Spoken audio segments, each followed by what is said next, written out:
Hey guys, this is Shaft, and guess what? I just lied to y'all. I'm blaming Battle.net on this one, so here's the story. Remember how I just promised you a Stefano game? Well, you know that whole patch switch thing? Well, it's not letting any of us load up the replay, so the Stefano replay is broken. However, in Super Emergency Save the Day mode, we were able to find something just as good. You guys are going to be excited to see these two players, but before we go into the players, let's announce the casters. With me today is Sensory Gaming's Matt C. Matt, how are you? Doing pretty well, bro. Glad to hear it. And the third wheel here, it's going to be White Wing. How's it going, Joel? It's going fairly well, and being the third wheel is better than being the eighth wheel. Indeed, but you know what's better than being the eighth wheel? Being the seventh wheel, because then you just don't make any sense at all. It's true. It's very true. Anyways, moving on. Let's go ahead right into the game here, because we've got something very, very special for you guys. Here on the bottom left-hand side of one of my favorite maps, it's EGDeMuslim. Actually, pause this, guys, because we switched over to Heart of the Swarm. It looks like Shaft forgot to turn on his camera keys. Bear with me 1 second. Now, after my epic fail, let's see if it works. Okay. Alright, that's beautiful. Now, here on the bottom left-hand side of the map, we've got the Red Terran playing for Evil Geniuses. It's EGDeMuslim. And on the bottom right-hand side of the map, we have my favorite orc player. He's the blue orc in the bottom right-hand corner. It's Grubby. And by orc, I mean... Who is unfortunately no longer playing Warcraft 3. Indeed, so I guess he's playing Protoss now. Same thing, beefy units, whatever. It's all cheap. Who cares? Anyways, we do have a pretty quick barracks coming out of EGDeMuslim. What was that, an 11 racks? No, it looked like a 12 racks. Oh, okay, okay. Guess the timing just looked weird to me. So that's still a fairly quick racks in TVP, isn't it? It's fairly standard, actually. Oh, okay. One of the really interesting things about Heart of the Swarm is the deceleration trick that people discover in Wings of Liberty to avoid your workers decelerating right as they're reaching the mineral patches. Is actually built into the game now. So players will frequently have more money than they ordinarily are used to having. Now, just in case people aren't familiar with that deceleration trick, can you give us a little more information? It used to be that in Wings of Liberty, if you would take a worker and then send it to, as it's on its way back to a mineral patch, if you would right-click directly in front of the mineral patch and then quickly shift-click onto the mineral patch, instead of slowing down and then stopping as it reaches it, it would just run smack into the mineral patch and mine immediately. Nice. So it would save you it would give you a few percentage efficiency boost on mining. Right, and when you've got 16 to 24 workers mining over the course of 30 minutes, I guess that will add up. This is a really interesting build coming out of Grubby. Yeah? Okay. Give us your thoughts on it. Well, he went for a Nexus first into Forge against Terran. Right. And I haven't seen this since the 2 times in the GSL this happened. He's getting a quick photon cannon to help hold off any early aggression. Well, it just seems like you could walk right around that photon cannon. This is a very wide ramp. You know, hug that corner, go up the ramp. Yeah, that's a big part of the reason why it never became really all that standard or viable in Wings of Liberty. Gotcha. But it definitely can work, and it can win games. Okay, yeah, because it allows you to get that economy up a lot quicker. Absolutely. So, what's the follow-up to this odd build? Generally, it's just fairly standard play. The one thing this gives you a major advantage in is you can get your upgrade started a little bit sooner. Okay. And it gives you a little bit. It gives you that early detection against things like Widow Mines that try to run up your ramp into your mineral patches, right? Or into your so you can just if they try to burrow there, you can just pick them off with stalkers. It gives you a little bit early DPS against anything of that nature. So, as a fairly competent Heart of the Swarm player yourself, what are your thoughts on Widow Mines?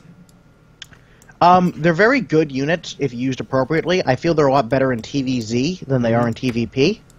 But that's not to say that they have no use. They definitely do one-shot zealots and stalkers, sentries, and to splash to probes. Widowmine drops are fairly common. Gotcha. The higher level you get to, they tend to be even better than Hellbats the better you get, at least in terms of just doing drops. Indeed, sir. So it looks like we've got a mothership core moving across the abyss of the bottom.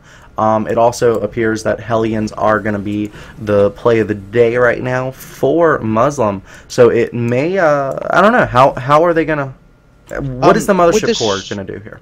The mothership core is to scout. He's looking to see exactly what's happening, and it's going to be it looks like it's going to be a Hellbat drop. He's getting the armory now to turn his Hellions into Hellbats.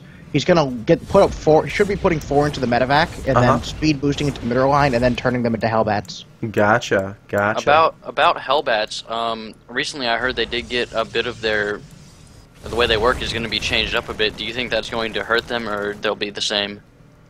It's going to hurt them.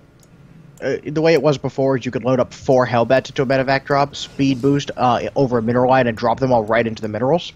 And you could like literally move your medevac faster than the workers could retreat, so you'd be dropping like one at the end as they're retreating, right in front of them all. Now you can only put 2 Hellbats in a medevac. You can still put 4 Hellions in a medevac, but if you do, what winds up happening is that when they come out, if you try to turn them into Hellbats, the Protoss or the Zerg or even the Terran you're dropping against gets a few more seconds to pull other workers away. So he's going to just put the 2 Hellbats in and do a 2 Hellbat drop. So we are going to have, they did take the Xel'Naga. So you think Hellbat drops are going to be more common, or do you think they'll actually start to decline? Now, just to interrupt here, we do have a pretty good Stalker spread for Grubby, and he's going to target down that medevac immediately. However, the increased speed on those medevacs makes certain it can get away safely. There is a bit of a drop here in the natural, and it does manage to kill off a couple of workers. That's 3 workers killed right now for EGDeMuslim, but more importantly was the lost mining time there. Yeah, it was held fairly well by Grubby. He's still got a little bit of a worker lead. In terms of economy, the Terran's a little bit ahead because of mules, and he's got that 3rd base finishing up. Right, and there are Phoenix on the way as well, so it looks like he's going to minimize any future drop plays very quickly. Yeah, those Phoenix are to shut down future drops and to pick this one off here. Indeed. But in general, they're not going to be all that useful because, as we see from EGDeMuslim, he's not transitioning into mech, he's transitioning into mass bio. Right, and mass bio, Marines, they do pretty well against Phoenix.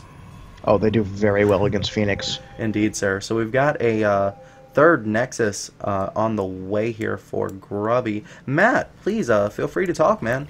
Something I just noticed, look at the top of the map here, there's a proxy pylon up there. Indeed, yeah, sir. It's something all Protoss players should be doing. Is putting, whenever they have an opportunity and they don't badly need a pylon in their base, they should be putting those pylons out on the map in interesting corners and all sorts of locations, so that they can always do counterattacks later. They can do warp-ins. They can spot for drops that are moving along those edges. Just spreading your pylons out on the map is just an excellent skill. Indeed, sir. Indeed. So, EGDeMuslim is, following up with Bio, but he's got such a small army at this point. What's holding him back right now? Well, he took that super fast 3rd command center, and because he committed to a fast Hellion drop, or Hellbat drop, as I should say, with 4 Hellions running in the front, that's going to cut down his army count a bit. But it did put him into an economic lead, so his army will be, his army will be a bit bigger a little bit later. Indeed, sir, indeed. So we've got a little bit of repair going on, and this is a minor push-out. I think it's mostly just to apply some pressure to this 3rd. Do you think he's going to really get any kills here, or is he just kind of checking Grubby? It doesn't look like his army is big enough to really do any serious damage here, especially with these Phoenix to kill the medevacs. Yeah. Stimpack, nice. Not getting the Phoenix kill, though. Phoenixes are fairly durable units, given the fact that they tend to be the quicker, smaller units. They have a lot of hit points for what they are. Right. He's going to bring the mothership core over for that photon overcharge. At this stage of the game, generally I feel like Time Warp is even better than the photon overcharge, especially since it costs less energy. It looks like Grubby trying to bait out a force field by sending in the Phoenix. Not going to fall for it, though. Yeah. Alright, so we've got a scan here. He does see the position on that warp. Photon overcharge coming out. Yep, there it is. And the force field's going to block that off. And he's going to get pushed back, though. The Marauders and Marines pushing him back towards the cannon. He's going to warp in a couple more units here.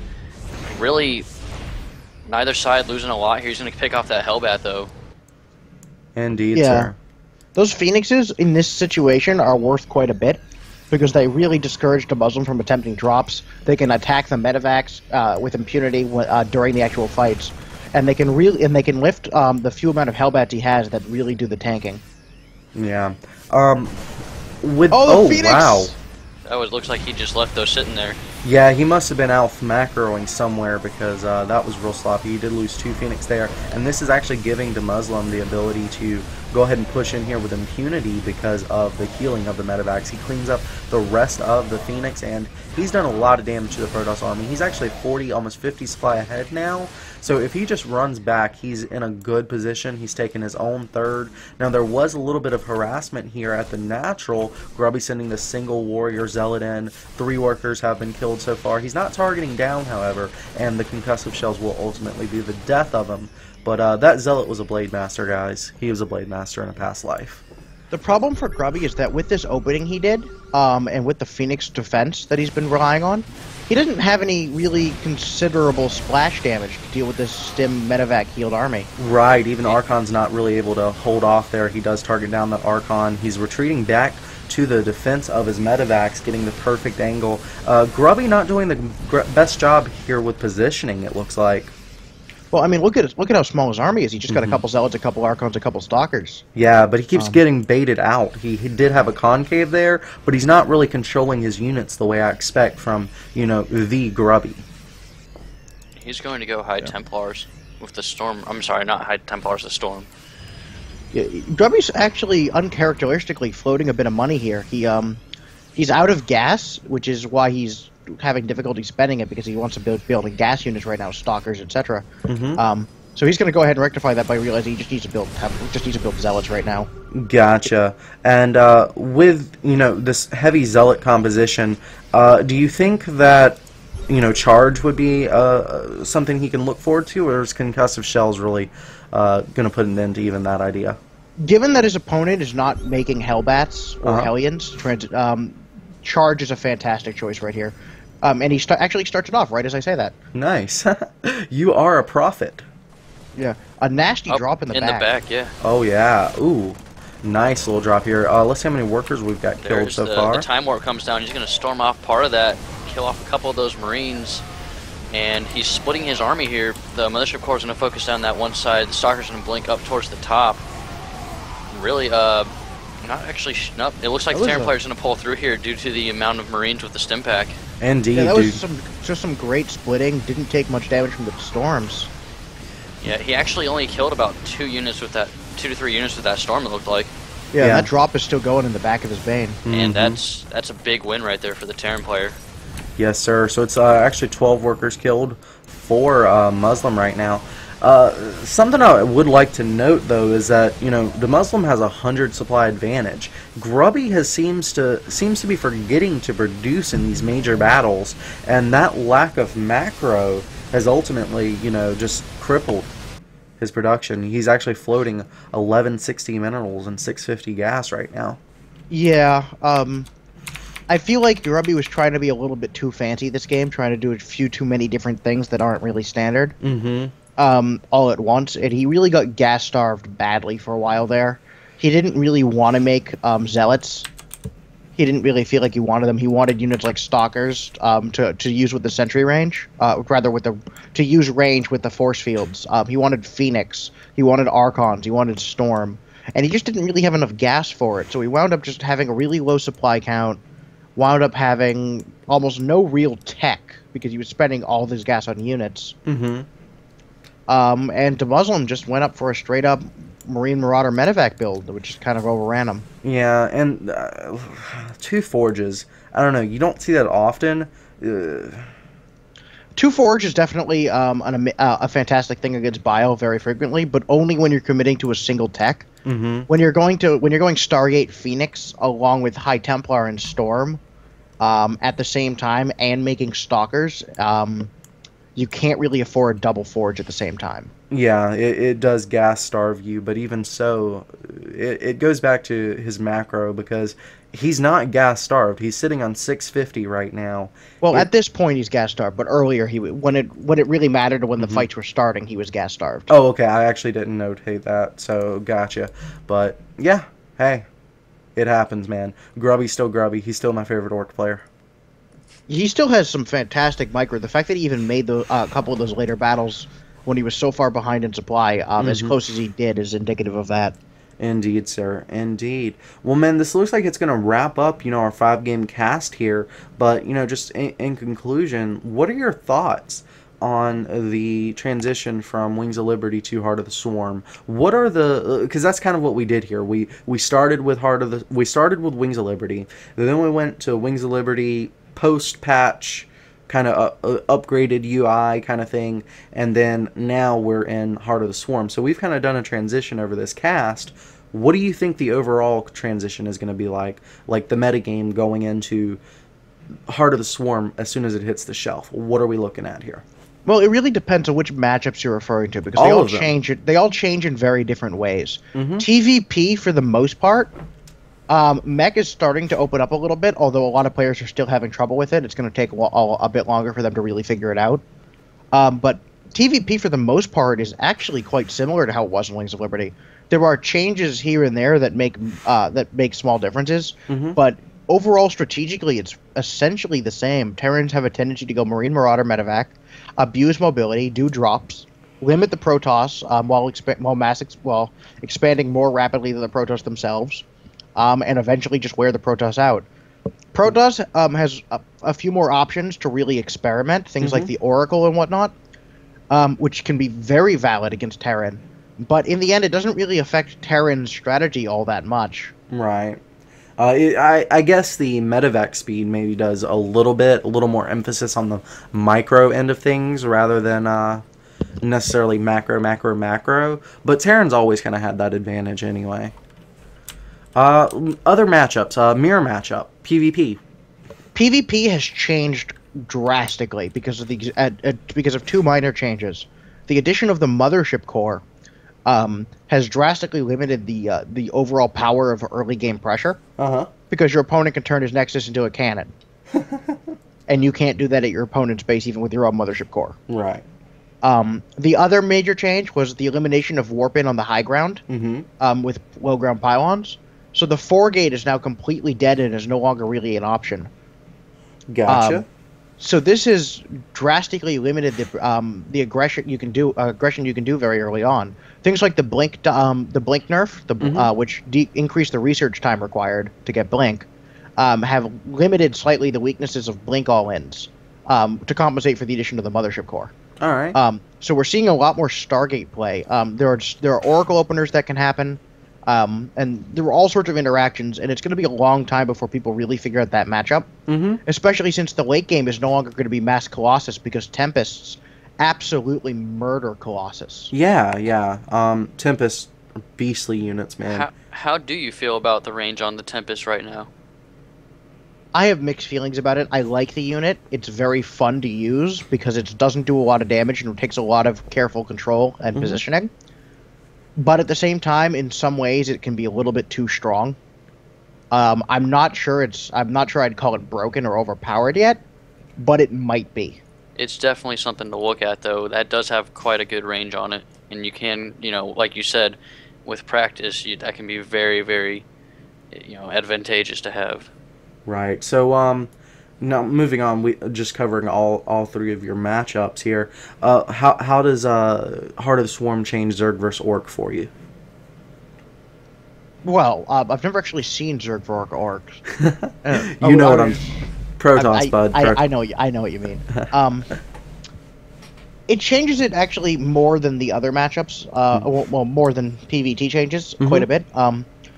Right now, Protoss players are experimenting with the overall power of the new Protoss air unit, specifically the Void Ray, in that matchup. So it tends to be playing almost a role reversal, whereas in Wings of Liberty, what you see is Zerg's going to greed, barely defend anything that comes at him, and then turn into the late game, if he doesn't get all in, into a Broodlord Infestor push with ridiculously slow but very powerful air units and a ground-based AoE caster.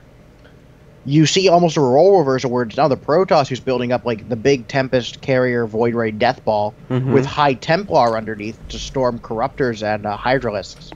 Right, right. And then he like cannon, and whereas the Zerg will Spine Crawler push across the map, the Protoss is going to cannon push across the map because he doesn't need all those minerals. Makes perfect sense. Go ahead, Matt. I was going to let him finish, then I have a question for you, Malcolm. Okay. Go ahead.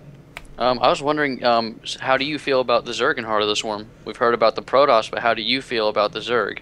Honestly, I've not played with the new units too much, but I like what they've done to some of the older stuff. Like, Mutalisks are really, really fast now. They have regeneration, so they seem a little more viable. It's just a matter of learning how to transition with them, I think.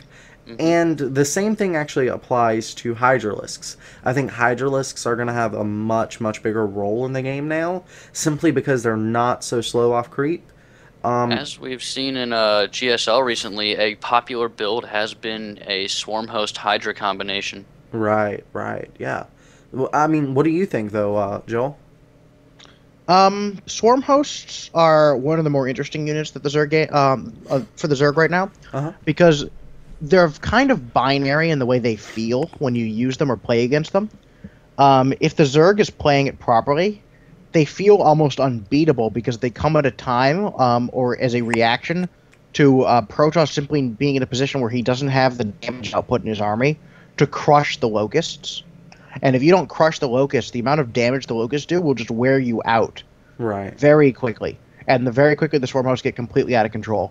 If you do have it, however, if you have just barely enough damage, the Locust can quickly put you into a contained position, where Protoss will play out of the position, but Zerg will gain an advantage. However, if Protoss is in a position where the Swarm Hosts come out that he can simply crush it, or can simply crush the Locust spawn waves, Protoss is just going to march out and kill all the Swarm Hosts almost immediately. Okay. That makes perfect sense. So it's almost to the point where Swarm Hosts either give Zerg a vast advantage or are completely useless and lose Zerg the game, is what it feels like. It's just very extreme one way or the other. They're also very, very, very good at punishing an opponent who has fallen behind. Alright, so it's kind of a way to end the game once you've already got the advantage. It's not something that's just going to give you that advantage. I'm not sure I'd really qualify it as the best kill unit that Zerg has, but it's a great way that after you've secured a lead to make sure your opponent can't make a comeback. Okay.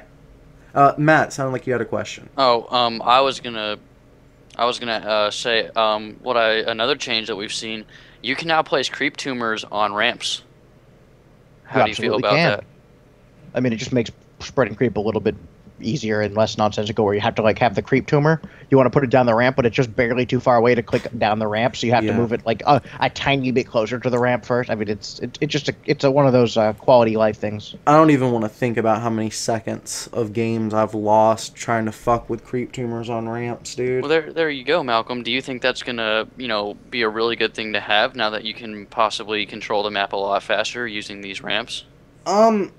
I think it's something that had to happen. I think Heart of the Swarm made a lot of user interface changes that just make life a little bit easier for both the player and an observer. I mean, I really like having the Nexus and the Hatchery and the Command Center showing you exactly how many probes and whatnot are mining your minerals and gas. It just makes it easier as a player. You don't have to constantly be, selecting units or whatnot. It's an easy reference. I mean, I think a lot of I guess people would say the more mechanical aspects of StarCraft, as far as just brutally checking the most obvious things, have become a little bit less mechanic oriented and more just visual. I've heard a lot of people say that Blizzard is actually making the game too easy for people. For example, splitting your units and automatically setting your rally point at the beginning of the match if you choose to have that toggled on. It's not so much a question of ease. That was specifically put in as a fix for latency issues in Battle.net, where players would start the game and then both players would load in. One player would load in slower than the opponent, so he wouldn't even get to start mining for a good 5 seconds after the game has started. You can actually turn the auto split feature off. Right. If you prefer to do your split yourself. And the splitting it does for you isn't really a very good split. So Right. if you happen to have decent latency and you're capable of doing a better split, which is not that difficult, you definitely should do it. So it's definitely not a question of making the game too easy. Yeah, Right. it's just to make it more fair for the lower level user. I don't think you're going to see that applied at all at the higher levels. Right. I've had a lot of friends of mine that are Masters League player who do not like that at all, and they like to split their units on their own still. Yeah, and that's going to be because of the extra economy you get. Think about it. Basically all the rally does, it doesn't even split your units really. It sends them all to one Right. or two mineral patches, and then they split themselves afterwards. Whereas that's lost movement time. If you had actually rallied them to your nearest mineral patches, and you keep them hard locked there, I know most pros are still doing that. It's still going to give you a much better economy than if you're at the further away ones, and that's just something that the game doesn't factor in for you. Right.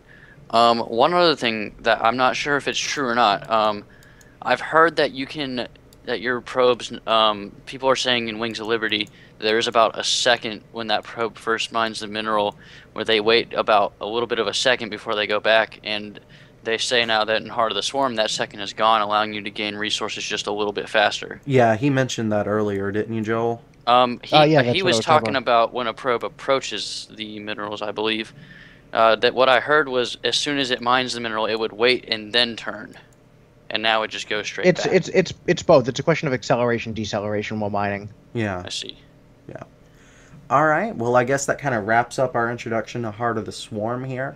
Guys, I hope to see you around on Heart of the Swarm. That's going both to my casters and the lovely viewers. Thanks for tuning in, guys. I really hope you enjoy it. Please click subscribe on your YouTubes, as well as leave a comment, because it's great hearing your feedback, and I respond to each and every comment personally. So please drop us a comment. Check out Starcraft 2 Strategy on YouTube, as well as their website, starcraft2strategy.com. The YouTube is SC2S Space Community. So check that out as well, guys. Thanks for tuning in, and this is Shaft signing off. Bye-bye.